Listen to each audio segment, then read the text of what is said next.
Bonsoir. Les contestataires ne sont pas tous des jeunes gens à la tignasse opulente. Celui que vous avez ce soir devant vous a les cheveux blancs et porte le titre prestigieux d'évêque, car Monseigneur Marcel Lefebvre se dresse depuis quelques années contre la plus vénérable des institutions, l'Église catholique. Voici un an exactement, ses fidèles s'emparaient à Paris de l'église Saint-Nicolas du Chardonnay. Ils y sont encore, peu nombreux, mais farouches. Au nom de quoi? De la tradition religieuse, bafouée, disent-ils, par l'église moderne. On aurait tort de croire qu'il ne s'agit que d'une affaire de messe en latin. Pour Monseigneur Lefebvre, c'est depuis la Révolution française que tout va mal, et l'aboutissement de la décadence. Ce fut le Concile Vatican II, en 1962, qui livra, dit-il, l'Église catholique au protestantisme. Le pape a condamné Marcel Lefebvre. Il lui a interdit d'administrer les sacrements. Mais celui-ci a passé outre et continue à ordonner des prêtres. Jusqu'ici, pourtant, Rome a reculé devant l'excommunication. Que veut donc cet homme, qui n'hésite pas à affirmer que Satan s'est emparé de l'Église pour la faire se détruire elle-même? Va-t-il fonder une autre Église? Croit-il que l'histoire puisse soudain revenir en arrière? Pour la première fois, il a accepté de s'expliquer complètement devant des caméras, celles de questionnaires. Monseigneur Lefebvre, une question simple, êtes-vous catholique romain? Parfaitement, je suis tout à fait catholique et tout à fait romain. J'ai beaucoup d'estime pour Rome puisque j'y ai passé tout mon grand séminaire. J'ai été formé donc à Rome et je tiens tellement à Rome que j'ai acquis une maison à Albano, à 25 km de Rome, pour y placer mes jeunes prêtres afin qu'ils puissent passer quelques mois à Rome et s'attacher à la ville de Rome. Mais le fait d'être catholique romain n'implique-t-il pas l'obéissance au pape et à l'Église représentée par lui? Alors vous arrivez à la question grave et essentielle dès le début. Je n'en suis pas mécontent. La question de l'obéissance est une question très importante, évidemment, surtout dans l'Église catholique, devant l'autorité religieuse. Mais comme dans toute obéissance, l'autorité qui applique les lois n'a droit à l'obéissance que lorsqu'elle use de son autorité pour obtenir la fin pour laquelle elle a reçu son autorité. Une autorité qui se sert de son pouvoir pour s'éloigner de la fin pour laquelle elle a reçu son autorité n'a pas droit à l'obéissance. Et en quoi est-ce que le pape et l'Église s'éloignent de cette fin? Bien, je pense qu'en effet, depuis le Concile en particulier, le pape emploie son autorité à nous éloigner de la fin pour laquelle il a reçu, et qui est de garder le dépôt de la foi. C'est voilà le but pour lequel le pape a toute son autorité, c'est garder le dépôt de la foi et le garder fidèlement et exactement. C'est le pape Pie IX qui dit ça dans son décret qui définit l'infaillibilité du pape. Et par conséquent, le fait qu'on ne nous garde plus la foi catholique est une raison pour laquelle nous n'avons pas à obéir. C'est une accusation évidemment très forte que de dire que le pape, successeur de Saint-Pierre, ne garde pas le dépôt de la foi catholique. C'est très grave, j'en suis tout à fait conscient. Oui. Et quelle est votre définition de la conservation de cette foi? Est-ce que pour vous, vous ne faites pas une égalité entre la foi et au fond une tradition de comportement extérieur, un ensemble de rites qui ne sont pas nécessairement la foi elle-même? Ah non, pas du tout. Quand je parle de la foi, il s'agit du magistère officiel de l'Église, de l'enseignement officiel de l'Église, que l'Église a donné pendant 2000 ans, et qui est la transmission exacte et fidèle de la révélation qui a été donnée par notre Seigneur aux apôtres. Et les apôtres ont confié ce dépôt à leurs successeurs, et de main en main, je dirais d'année en année, les évêques ont dû garder ce dépôt et le dispenser aux fidèles. C'est là le rôle des évêques, c'est là le rôle du pape. Or, actuellement, depuis le Concile Vatican II, il semble bien que ce dépôt de la foi n'est plus gardé fidèlement. Nous avons des influences libérales et protestantes à l'intérieur de l'Église qui détruisent le dépôt de la foi. Vous venez donc d'expliquer que la foi, vous l'avez exprimé, c'est un ensemble de manifestations. Autrement dit, c'est un peu ce que disait Pascal, agenouillez-vous et vous croirez. Ah non, non, pas de manifestation, il ne s'agit pas de manifestation, il s'agit de vérité. Il s'agit d'affirmations faites comme notre credo, par exemple, prenez si vous voulez le credo. Eh bien, le credo doit être transmis fidèlement et ne doit pas être interprété dans un sens qui ne correspond plus à la foi que les apôtres nous ont donnée dans le credo. C'est ça qui est très important. Ce sont des vérités, je dirais, enchâssées dans des formules qui sont irréformables. On ne peut pas changer au moins les formules essentielles de notre foi. Vous avez écrit et prononcé un certain nombre de discours, écrit certains textes. J'ai relevé des citations à propos du Concile, par exemple. J'aimerais bien que vous puissiez nous expliquer. Vous avez dit, les cardinaux, Montigny, Béat, Fritz-Lienard, qui étaient parmi les principaux à s'exprimer à cette occasion, ont estimé devoir rechercher une voie nouvelle pour universaliser l'Église, pour la rendre acceptable au monde moderne tel qu'il est, avec ses fausses philosophies, ses fausses religions, ses faux principes politiques et sociaux. Alors, c'est une condamnation non seulement des cardinaux et du Concile, mais c'est une condamnation du monde dans son ensemble. Enfin, le monde en ce qu'il a de mauvais, en ce qu'il a d'erroné. Mais ça ne veut pas dire que tout soit mauvais dans le monde. Mais c'est dire que il y a dans le monde actuellement, oui, de faux principes qui régissent d'une manière générale les sociétés et même la famille, et qui sont dispensés en particulier par le protestantisme, les esprits libéraux, et qui ne sont pas conformes à l'enseignement que l'Église a donné pendant des siècles. Oui, mais l'Église a donné un enseignement pendant des siècles à la suite de transformations successives elle-même. L'Église, avec sa pompe romaine, avec son apparat, avec sa liturgie compliquée au cours des siècles, n'est pas la même que l'Église des apôtres, l'Église des premiers siècles. Ça n'est pas un ensemble qui a été donné comme cela. Elle a elle-même évolué. Quelquefois, elle a évolué d'une manière qui n'a pas toujours été favorable. Elle s'est quelquefois compliquée, elle s'est rigidifiée à certains moments. Est-ce que vous estimez tout d'un coup que cette Église d'il y a, mettons, 2 siècles, était la formule achevée et qu'on ne peut plus toucher et réformer quoi que ce soit? Ah non, je ne dis pas que dans les détails, dans certaines adaptations, de la pastorale en particulier, on ne puisse pas changer quelque chose dans l'Église. Mais ce qui est grave, c'est ce qui touche le dépôt de la foi, encore une fois. On ne peut pas changer notre credo, on ne peut pas nous changer notre catéchisme, par exemple. On peut bien le présenter d'une manière différente, si vous voulez, typographiquement, avec des images, avec, enfin, d'une manière qui soit plus compréhensible pour des enfants. Mais on ne peut pas changer toute la substance, je dirais, de ce qui nous est enseigné, sans changer l'Église elle-même.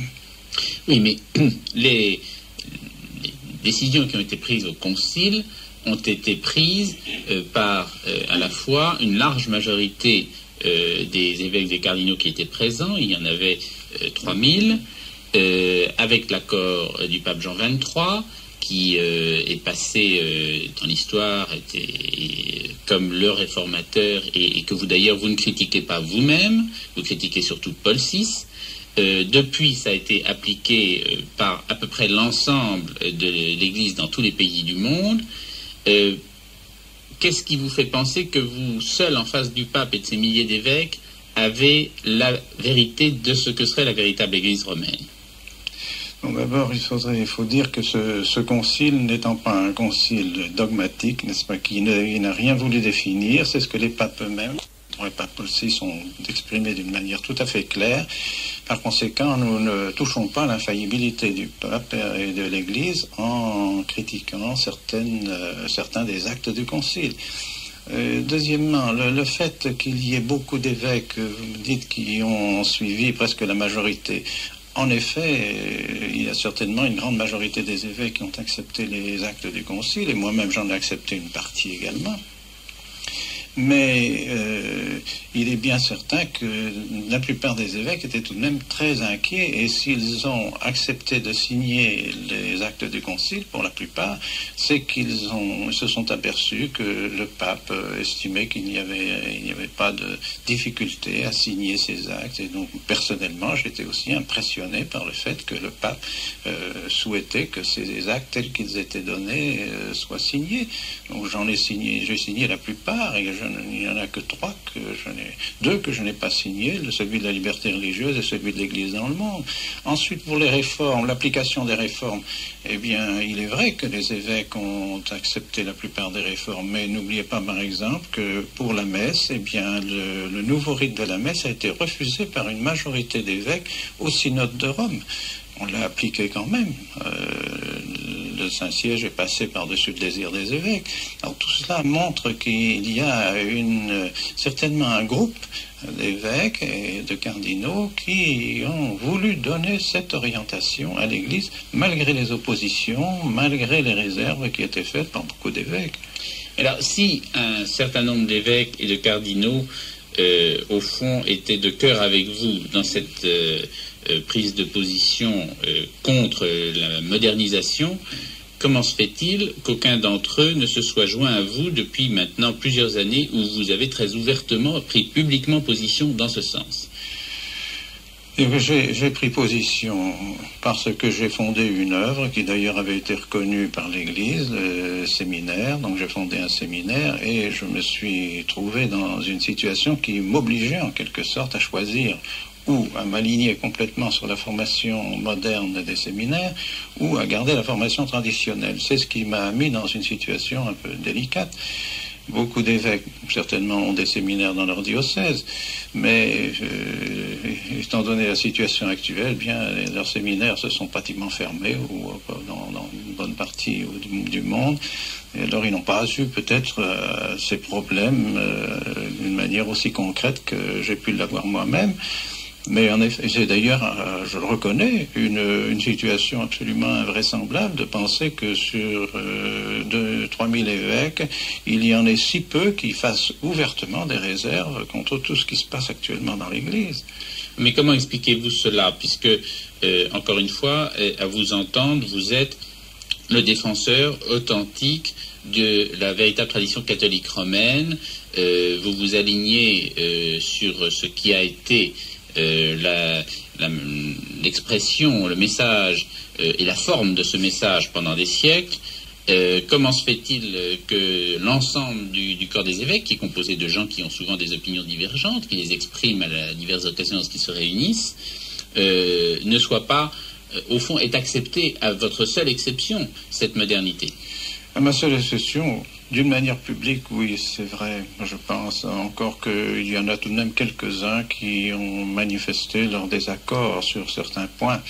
Mais je pense que dans leur cœur, quand on peut les interroger d'une manière privée, chez eux, les évêques se lamentent aussi de la situation actuelle de l'Église, mais par obéissance, par respect pour Rome, enfin, préfèrent se taire et attendre. Comme disent quelques évêques, en particulier celui qui était l'évêque de Sion il y a encore quelques mois, il disait « Je préfère me tromper avec le pape plutôt que d'être dans la vérité contre le pape ». Et pas vous? Ah non, pas moi. Je préfère pas me tromper. Je préfère être dans la vérité. Que le pape y soit ou que le pape y soit pas, peu m'importe. Moi, ce qui compte, c'est la vérité, avant tout. Parce que la vérité, c'est Dieu.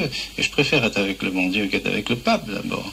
Ensuite, j'espère que le pape est avec le bon Dieu. Donc, oui, mais, Monseigneur, le fait de dire, si je crois à une vérité, oui, je dois défendre cette vérité, oui, contre éventuellement la hiérarchie. Est-ce que ça n'est pas typiquement un raisonnement protestant? Non, parce que le raisonnement protestant est un raisonnement subjectif qui ne se rapporte pas à une vérité objective. Dites-moi, ce sont les textes même Par exemple, le catéchisme moderne, le catéchisme actuel, est souvent en contradiction avec le catéchisme d'avant le Concile. Qui a raison? Le catéchisme d'avant le Concile ou le catéchisme d'après le Concile? La liberté, l'acte de la liberté religieuse dans le Concile dit exactement le contraire que ce qu'a affirmé le pape Pie IX et le pape. Vous nous expliciter ce point-là précisément sur la liberté religieuse? Que dit-on sur la liberté religieuse aujourd'hui que l'on ne disait pas avant? Eh bien, si on peut, je crois, résumer le texte de la liberté religieuse, on pourrait dire que tout homme a le droit, un droit naturel, de pouvoir exprimer et diffuser publiquement, le terme, c'est ce terme-là qui est très important, de pouvoir diffuser publiquement sa religion, librement, sans pouvoir être empêché par aucune autorité humaine. Voilà en définitive le résumé des vérités qui sont affirmées dans le texte de la liberté religieuse. Eh bien, jamais l'Église n'a prononcé une chose pareille. L'Église dit qu'on peut tolérer l'erreur, vous voyez, parce que pour l'Église catholique, les autres religions sont dans l'erreur. Et donc, si on peut tolérer l'erreur, mais jamais on peut avoir un droit naturel, c'est-à-dire un droit qui est donné par Dieu, en définitive, puisque la nature, l'Église considère que c'est Dieu qui nous a donné la nature.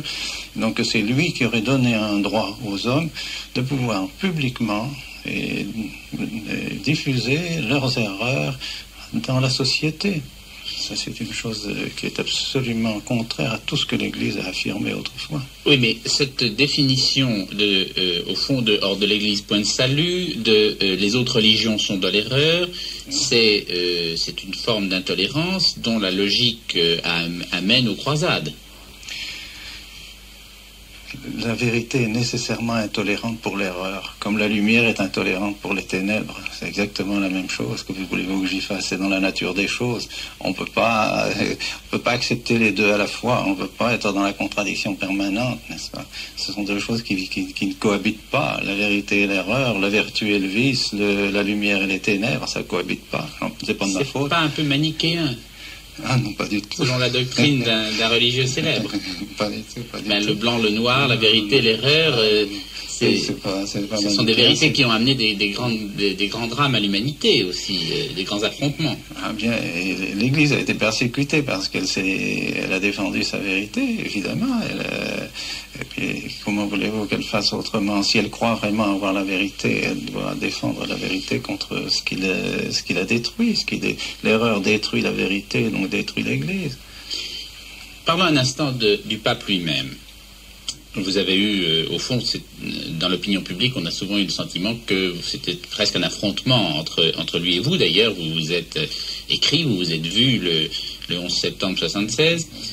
Vous écrivez de Paul VI, il est pétri de libéralisme qui est l'incohérence intellectuelle.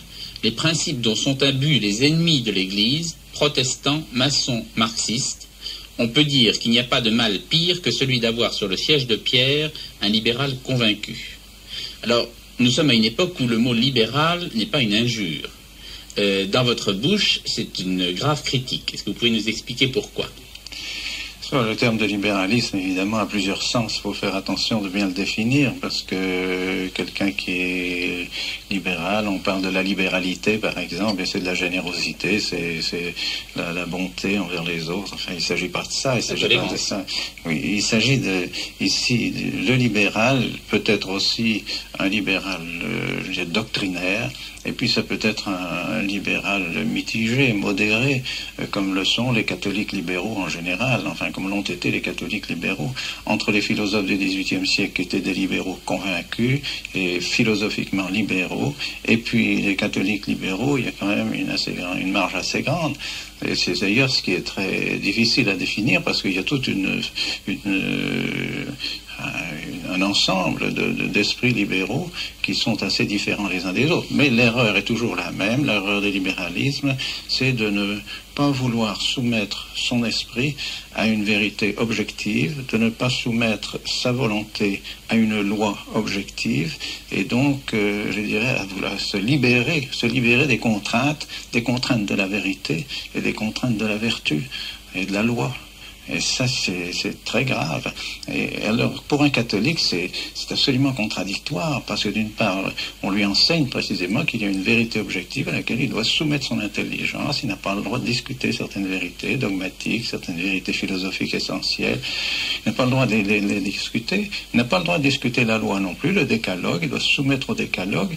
Puis en même temps, ce catholique qui doit affirmer ça, lui, dans la pratique, agit comme s'il n'y avait pas de vérité. Par conséquent, on trouve que tout le monde est frère, que tout le monde peut s'entendre dans la vérité, dans l'erreur, faire un œcuménisme qui est une espèce de mélange de vérité et d'erreur. Dans la pratique aussi des lois, il est facilement contestataire contre les lois qui lui sont données, même si elles sont bonnes, peu importe. Vous parlez du pape, là ? Alors, je parle de l'ensemble, oui, de tous ceux qui sont libéraux. Et le pape, actuellement, par son œcuménisme, n'est-ce pas, où on appelle tout le monde est frères séparés maintenant, mais, eh bien, on ne sait plus où est la limite de la vérité et de l'erreur. On est dans une confusion très très grave actuellement à cause de cet œcuménisme. Vous voyez le cardinal Marty qui est allé faire une cérémonie œcuménique à Genève il y a seulement quelques jours. Je me demande bien ce que quelqu'un qui a assisté à cette cérémonie peut savoir ce que pense le cardinal Marty au point de vue de sa foi et de sa religion après cette réunion. Vous croyez que l'Église n'est pas assez forte pour se permettre de traiter sur un plan de bonnes relations avec les autres confessions? Oh, non, pas du tout. Alors là, parce que la cérémonie œcuménique, c'est un peu ça. Ah, c'est pas seulement ça, c'est que il semble qu'on admette sur le même pied, vous voyez, toutes les religions sont mises sur le même pied.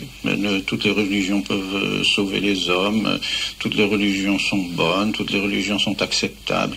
Alors ça, c'est absolument inadmissible pour un vrai catholique. Dit que autre chose, avoir des relations cordiales avec des protestants musulmans. Moi-même, j'ai un temps missionnaire, j'ai eu l'occasion d'avoir des relations fréquentes avec soit des protestants, soit des musulmans, et nous avions de très bonnes relations. Mais il n'est pas question pour moi de dire que l'islam valait la religion catholique, ou que le protestantisme valait la religion catholique. Le pape n'a pas dit ça. Mais oui, non, il ne le dit pas, justement. Mais dans la pratique, c'est ce qu'on fait. Prenez par exemple l'exemple des mariages mixtes maintenant. Vous voyez, autrefois, il était absolument interdit de faire un mariage mixte sans que la partie catholique demande à son conjoint ou à sa conjointe d'accepter le baptême des enfants catholiques. C'était absolument interdit. Or maintenant, ce n'est plus nécessaire. On peut éventuellement baptiser les enfants ou dans n'importe quelle religion. Ça, c'est inouï pour l'Église catholique de penser que les enfants d'une partie catholique ne seront pas baptisés catholiquement. Oui, mais à ce propos, sur ce point précis, qui est un des éléments parmi d'autres, le problème du concile n'était-il pas d'essayer d'adapter l'Église à un monde qui lui-même avait changé et qui faisait qu'il se détournait, il se détachait de l'Église, que la fréquence religieuse baissait, elle continue à baisser d'ailleurs, que le nombre de prêtres diminuait, que les séminaires se vidaient, et le sentiment était qu'il y avait un décalage entre le monde tel qu'il était et justement cette institution qui datait de plusieurs siècles, qui n'avait très peu bougé dans sa doctrine. Est-ce que ça n'était pas une sauvegarde nécessaire ?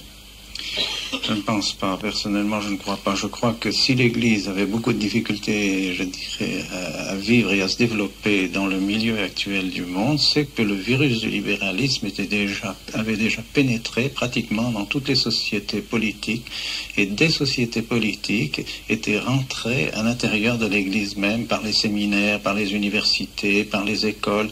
Ce virus est rentré et corrompé l'Église de l'intérieur, justement, parce que ne sachant plus exactement quelle était la vérité, où était ce qu'était l'Église. Alors cette corruption en est arrivée à un point maintenant que même des évêques sont libéraux, même l'influence libérale a joué dans le concile et joue actuellement dans Rome. Et je pense qu'au contraire, par le fait d'affirmer les vérités, d'affirmer la doctrine, d'affirmer ce que l'Église a toujours apporté aux hommes, ça attire les gens. La meilleure preuve, vous avez fait allusion tout à l'heure à Saint Nicolas du Chardonnay. À ce propos-là, ce ne sont pas de mes disciples parce que je ne suis rien dans Saint Nicolas du Chardonnay. Je ne savais même pas que ça allait être occupé quand ça a été occupé. Mais enfin, nous sommes évidemment de la même tendance et nous sympathisons, c'est évident. Mais voyez combien les gens sont sensibles à une vérité affirmée, à un culte vraiment catholique. Ça fait beaucoup de bien et les gens sont certainement très sensibles à cette fermeté dans la doctrine. Des gens, monseigneur, Saint-Nicolas du Chardonnay, ça concerne quelques milliers de personnes. Alors ça fait beaucoup quand on les met dans une seule église, mais à l'échelle d'une ville comme celle de Paris, et je ne parle même pas de la France, ça ne remue pas les masses. Est-ce que votre constatation, au fond, c'est que vous avez parié sur le fait qu'il fallait faire marche arrière et non pas marche avant pour sauvegarder l'Église, mais l'Église, c'est le peuple de Dieu, ce sont des fidèles, ce n'est pas seulement des évêques et des prêtres. Donc, si au bout de quelques années, vous n'avez pas mobilisé les masses, est-ce que vous ne faites pas, dans quelque sorte, la preuve que ça n'est pas non plus la voie qui permettra à l'Église de se sauver? Les apôtres étaient 12 quand ils ont commencé, ils ont mis 3 siècles à évangéliser le monde. Eh bien, moi, je n'ai pas la prétention, évidemment, de faire la même chose. Mais enfin, c'est toujours l'Église est un recommencement, et ma foi, la foi est toujours la même. J'ai commencé avec un séminaire, malheureusement, il a été contré. Mais imaginez qu'ils sont rentrés 42 cette année-ci au séminaire. Quel est le séminaire dans l'Église qui a reçu 42 nouvelles vocations cette année? Eh bien, et songez que je suis poursuivi par Rome. Imaginez que demain on me donne le feu vert et qu'on dise, bon, laissez faire Monseigneur Lefebvre son expérience, laissez-lui développer les séminaires. Comme je le disais au cardinal Lefebvre, que j'ai vu il y a quelque temps, le cardinal de Cologne, je disais, mais si on me donnait seulement le feu vert, j'aurais demain 5 séminaires pleins en France et peut-être 3 grands séminaires en Allemagne, parce que la jeunesse vient. Je ne fais rien pour faire venir cette jeunesse, je ne fais pas de propagande personnellement, extérieurement. Eh bien, les gens viennent, ces jeunes viennent, ils ont donc un grand courage, et c'est une preuve quand même qu'aujourd'hui, dans ce milieu où la jeunesse subit des pressions très terribles, eh bien, malgré tout, la jeunesse veut la vérité. Des jeunes, vous préférez en sauver quelques-uns que de les embrasser tous? Je voudrais bien les embrasser tous. C'est pas... Ce soir, je vais donner une petite conférence, à Saint-Nicolas du Chardonnay à des étudiants. Alors, vous voyez, je ne refuse pas du tout de revoir les jeunes, et je voudrais qu'il y en ait beaucoup. En Allemagne, nos prieurés aussi ont un mouvement de jeunes qui sont très fervents et très, très dynamiques et très sympathiques. Et en Italie, c'est la même chose. Nous avons maintenant 11 séminaristes italiens à Écône, et ces jeunes gens viennent d'un mouvement, l'Alliance catholique, qui est un mouvement magnifique, extraordinaire, des jeunes italiens. Il y a beaucoup à faire, mais évidemment, contré comme je le suis, forcément, mon œuvre ne peut pas se développer aussi vite. C'est ce que je disais au cardinal, mais acceptez-nous, laissez-nous faire l'expérience. Est-ce que c'est ce que vous avez dit au pape le 11 septembre 1976 ? Parfaitement, c'est ce que j'ai dit au pape. J'ai dit, donnez-nous la permission de faire l'expérience de la tradition, et vous verrez. Si nous ne faisons pas bien, nous tomberons par nous-mêmes, nous ne pourrons pas continuer. Mais si nous faisons quelque chose de bien, pourquoi pas profiter de l'Église, des choses que vous-même vous avez faites pendant plus de la moitié de votre vie. Et que vous a-t-il répondu ? Ah, mais il faut que je consulte, je ne peux pas vous donner de réponse tout de suite, il faut que je voie la congrégation compétente, enfin je peux pas vous répondre. Si bien que je vous avoue que j'avais un certain espoir quand j'ai vu que la réponse du pape n'était pas absolument négative et très formellement négative, j'ai cru que j'aurais peut-être une autorisation, et puis malheureusement la lettre qui est venue était tout à fait négative. Mais vous avez dit, je crois au pape ce jour-là, je suis prêt à tout pour le bien de l'Église.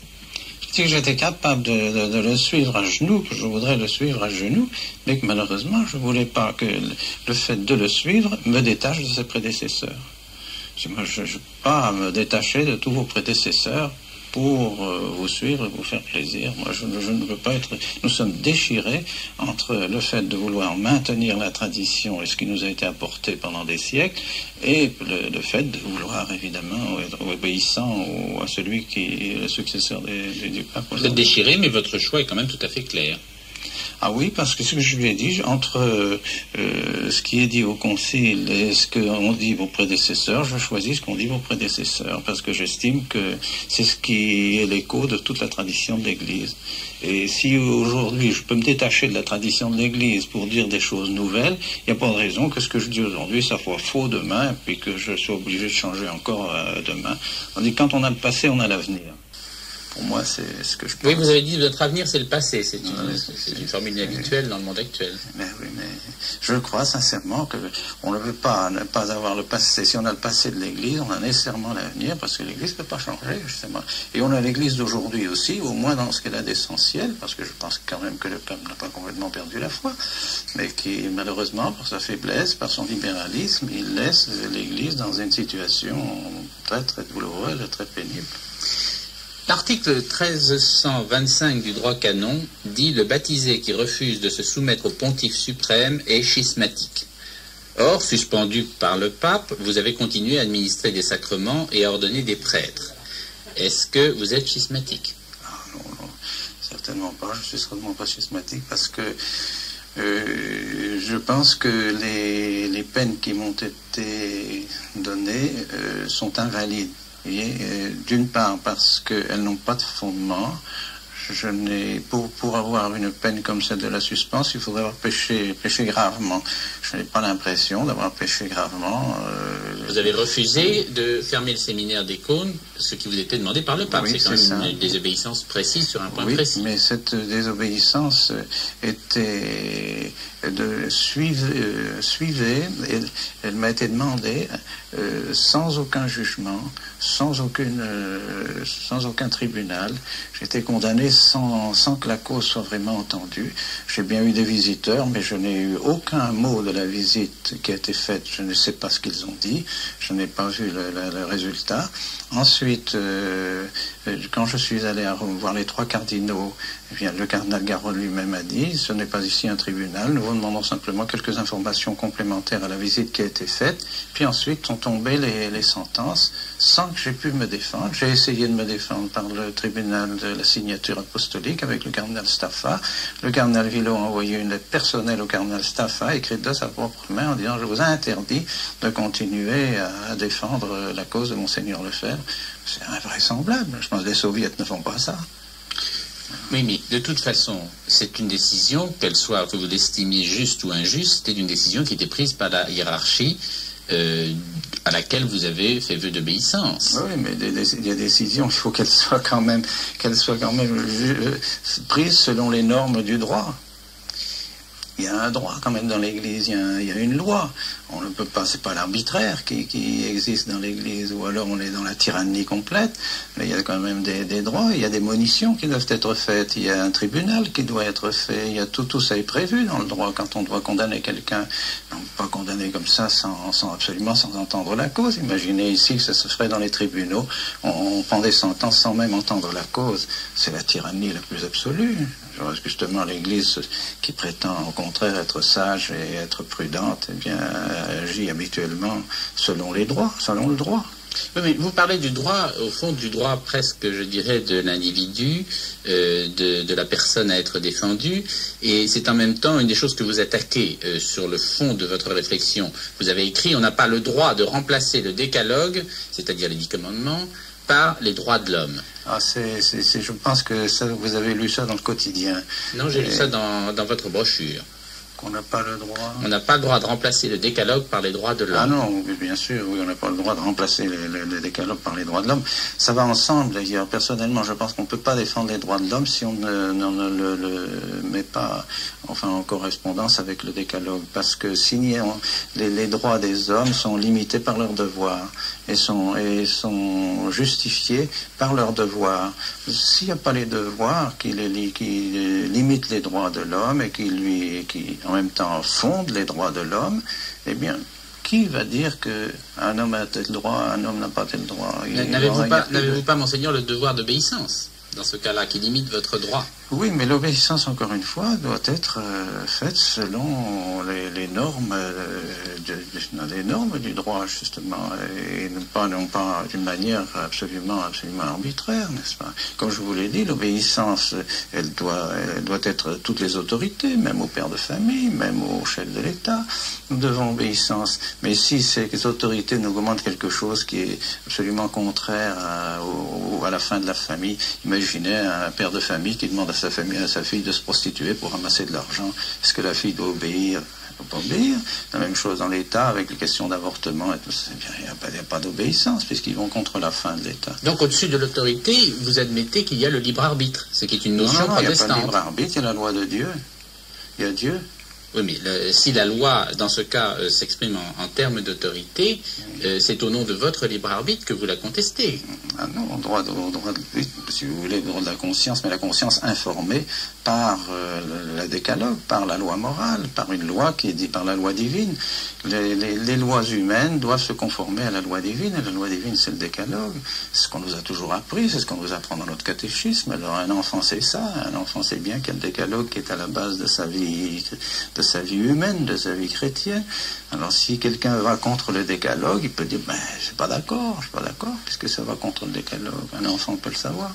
On a l'impression que vous considérez que l'ensemble des actes de l'Église maintenant, à cause de son évolution, sont devenus contestables et presque invalides, puisque vous administrez des sacrements qui ont déjà été administrés, et en disant il faut que les enfants aient reçu des vrais sacrements. Donc ceux de l'Église ne sont plus valables. Je ne dis pas que tous les sacrements de l'Église sont plus valables, mais je pense que si des parents sont convaincus que leurs enfants ont reçu un sacrement douteux, ils ne savent pas exactement si vraiment ils ont su la confirmation, par exemple, parce que la manière... Qu'est-ce qui fait douter d'un sacrement, oui? Comment? Qu'est-ce qui fait douter d'un sacrement? Eh bien, si par exemple le prêtre qui est délégué, car maintenant ce sont des prêtres qui sont délégués par les évêques, souvent ce n'est plus l'évêque qui donne lui-même la confirmation, alors le prêtre emploie n'importe quelle formule, par exemple, il dira reçoit le Saint-Esprit pour la confirmation, sans donner la signification de la grâce sacramentelle, qui doit être reçoit le sceau du Saint-Esprit ou la marque du Saint-Esprit, enfin quelque chose de bien clair, bien net. S'il dit simplement reçoit le Saint-Esprit, le sacrement n'est pas valide. Alors les parents sont un peu épouvantés, se disent mais est-ce que mon enfant a reçu vraiment le sacrement? Ce qu'il n'a pas reçu, c'est tout de même important. Alors, ils pensent qu'en me demandant de le faire, comme moi je prends les formules qui ont été dites pendant des siècles, elles sont certainement valides. Bon, prenons le point précis que vous venez d'évoquer, celui de la confirmation. Votre contestation, c'est au niveau de la manière de le formuler. Or, est-ce que dans un sacrement, ce qui compte, ce n'est pas l'intention de l'administrer plus que la manière dont il est administré? Il faut trois choses, n'est-ce pas, pour que le sacrement soit valide: la matière, la forme et l'intention. La matière, par exemple, pour le sacrement de confirmation, c'est le Saint-Crème, puis la forme, c'est la formule qui est employée, et puis l'intention, évidemment, du célébrant, qui doit faire ce que l'Église a toujours fait, il ne doit pas faire n'importe quoi, n'est-ce pas?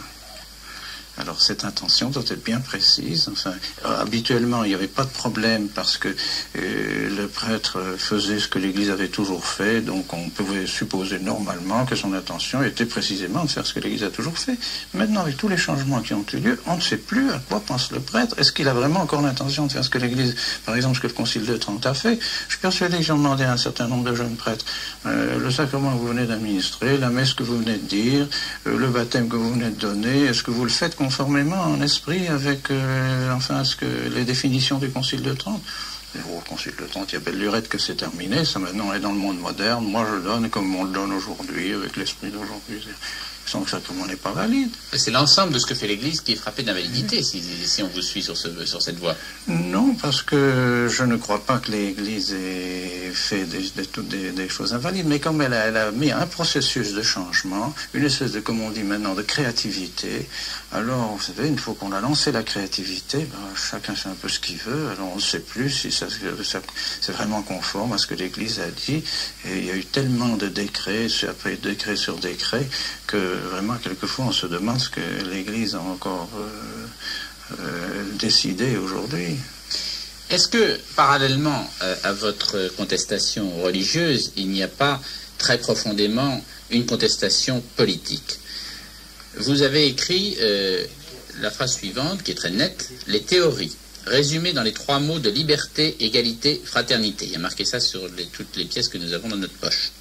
Conçues contre l'autorité de Dieu et contre toute autorité, ont amené la ruine de la société civile catholique, la ruine de l'économie organisée, et peu à peu la laïcisation des États avec toutes les conséquences immorales, ennemies de la loi, de Dieu et de l'Église.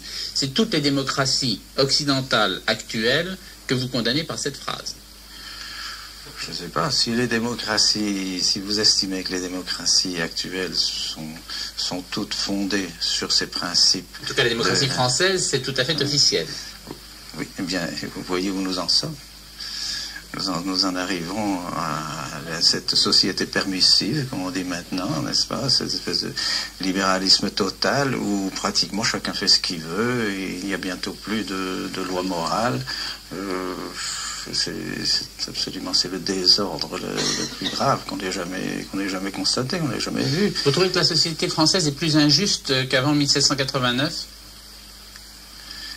Ah, bien, je ne parle pas des cas particuliers, mais je parle donc des principes sur lesquels elle était fondée. Il est évident que des sociétés qui sont fondées sur le décalogue, qui mettent le décalogue à la base de leur constitution, et si elles l'appliquent... C'était par exemple le cas de la société espagnole sous Franco. Le Christ roi. Je pense que Franco estimait que le décalogue faisait partie de la base de la constitution de sa société, je crois sincèrement. Mais malheureusement, on a tellement fait pression sur lui pour élargir sa manière de voir qu'il en est fini par accepter, et même l'Église elle-même. C'est ça qui est grave, c'est que maintenant l'Église estime que il est plus normal de fonder la société sur les droits de l'homme que sur le décalogue. Mais c'est comme je vous disais tout à l'heure, c'est un château de cartes, ça ne tient pas les droits de l'homme sans le décalogue. Alors quel serait, puisque les régimes politiques actuels sous lesquels nous vivons vous paraissent pervertis, quel serait votre régime politique ou celui qui a eu lieu? C'est pas le régime politique, moi, qui m'intéresse tellement. Je dirais que ce soit démocratie, que ce soit oligarchie, que ce soit monarchie, ce n'est pas ça qui importe. Justement, encore une fois, ce qui importe profondément, ce qui importe essentiellement à une société, c'est qu'elle vive selon les principes pour lesquels elle a été fondée par Dieu. La société civile est une société naturelle, comme la famille, et ce sont des sociétés qui ont été fondées par Dieu, donc qui ont des lois, et cette loi fondamentale, c'est le décalogue. C'est le décalogue. Alors, donc pas de séparation de l'Église et de l'État. Il faudrait que nous vivions dans des États qui soient soumis à la loi religieuse. Normalement, sûrement, c'est ce que le bon Dieu veut, certainement, c'est ce que le bon Dieu désire. Maintenant, les formes de concordat, les formes d'union peuvent être un peu différentes suivant les États. Mais puis, suivant la situation aussi religieuse des différents États. Si c'est un État musulman, bien sûr qu'on ne va pas lui demander des choses qu'on demande à un État catholique.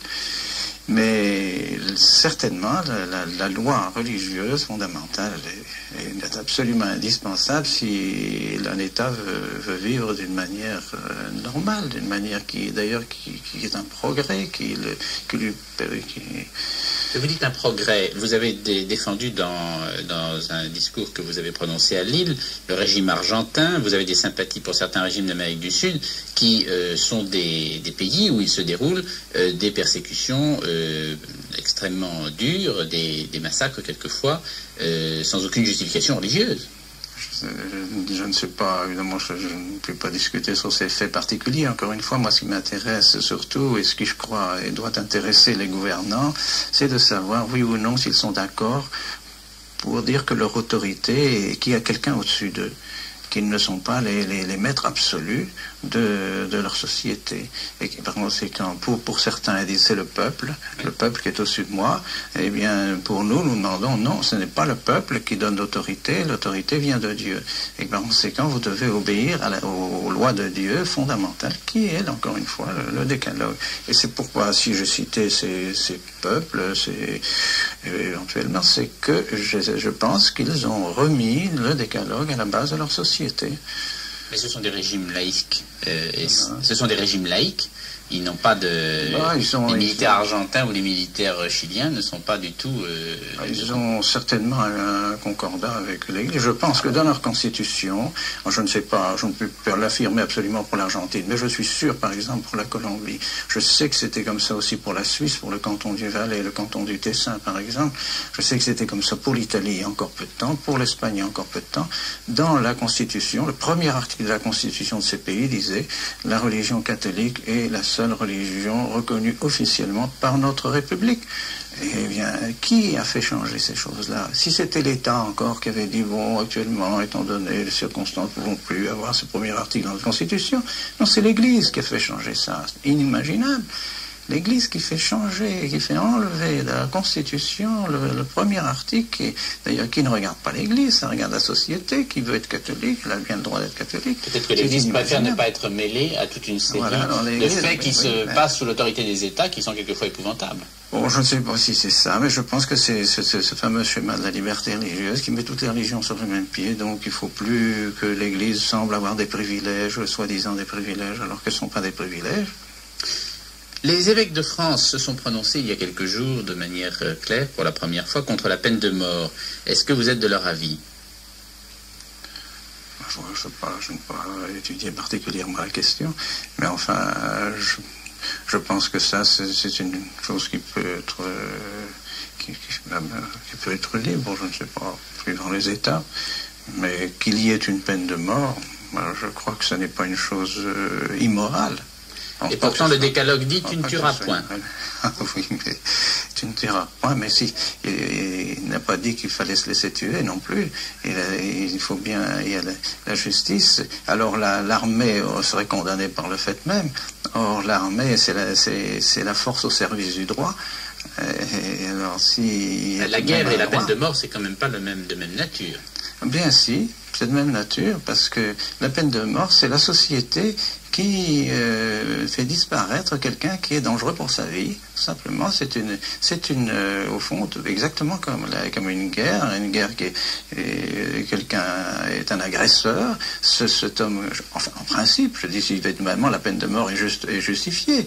Mais si la peine de mort est justifiée, c'est la société qui se défend contre un brigand qui est en train de tuer ses membres.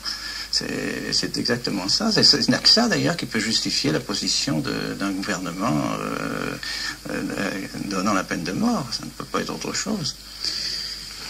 Parlons maintenant de l'avenir. Le problème se pose de la continuité de votre action. Or, le pape a clairement fait savoir que ce qui serait pour vous un cas d'excommunication, ce serait le fait que vous ordonniez un évêque, ce qui est dans votre pouvoir, puisqu'en tant qu'évêque, vous pouvez ordonner un autre évêque. Ce serait aussi le seul moyen pour vous de continuer votre action, parce que seul un autre évêque pourrait ordonner d'autres prêtres après vous. Alors pourquoi est-ce que vous n'êtes pas allé jusque-là, et comment est-ce que vous voyez la suite?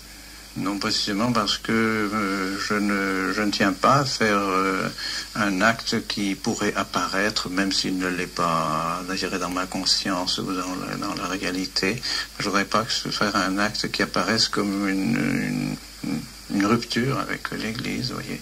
Alors je préfère m'en remettre à la Providence. Ma foi, le bon Dieu est tout-puissant. Et bon, demain, je peux bien sûr avoir un accident et mourir. Je suis âgé et je sais très bien que je n'en ai plus longtemps.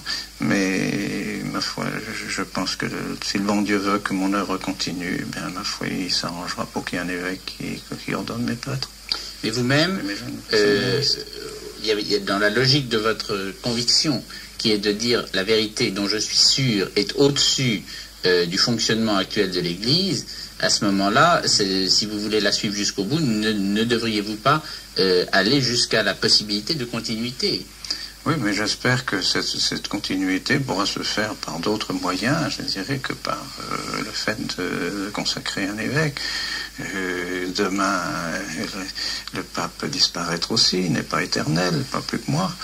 Et alors les choses peuvent changer, peuvent certainement se modifier, je l'espère d'ailleurs pour l'Église, parce que je pense que le conclave apportera quand même un certain retour à la tradition, enfin je le souhaite. Une dernière question, Monseigneur Lefebvre. Vous défendez le passé, un passé presque oublié. celui d'une Église liée au pouvoir politique, pour maintenir un ordre social, en fait non démocratique. Est-ce que vous avez l'intime conviction que c'était là le message du Christ? La question, vous semblez lier le pouvoir démocratique avec le pouvoir politique. Enfin, je ne sais pas. Vous défendez, vous venez de l'expliquer, une Église et un pouvoir politique liés, alors qu'actuellement ils ne le sont plus. C'est vrai. Et à chaque fois que ça a été le cas, c'était un pouvoir hiérarchique et non démocratique. Est-ce que c'était ça que vous... Non, c'est pas nécessairement pas démocratique. Historiquement, ça a été le cas. Vous avez par exemple oui, historiquement, ça a été, évidemment, les sociétés politiques ont été plutôt régies par des monarchies. Enfin, pas absolument toujours. Regardez la Suisse depuis déjà des siècles est en démocratie. Le Saint-Siège a toujours eu des relations... Enfin, est-ce que ce type d'ordre social, fondé sur l'autorité, fondé sur la hiérarchie, oui, que vous voulez qu'on respecte, est-ce que vous croyez que c'était au fond le message du Christ? Je crois que l'union entre l'État et l'Église, telle qu'il a été pendant près de 15 siècles, eh bien, était la formule qui était voulue par le bon Dieu, oui, qui est voulue par notre Seigneur, qu'il y ait une entente entre... Il n'y a rien dans les évangiles là-dessus. Comment et l'Église, par son message spirituel, le message spirituel est nécessairement bien au-dessus du message temporel, et donc toutes les sociétés doivent concourir au règne de Dieu, que ton règne vienne, que ton règne arrive, et que ta volonté soit faite sur la terre comme au ciel. Donc que la volonté de Dieu soit faite non seulement dans l'Église, mais qu'elle soit faite aussi dans la société civile. Donc il faudrait normalement qu'il y ait une concordance entre la loi que l'Église suit et la loi que l'État suit. Il n'est pas possible que le bon Dieu fasse deux sociétés qui soient en désaccord l'une avec l'autre. Ce serait invraisemblable. Je vous remercie, Monseigneur Lefebvre.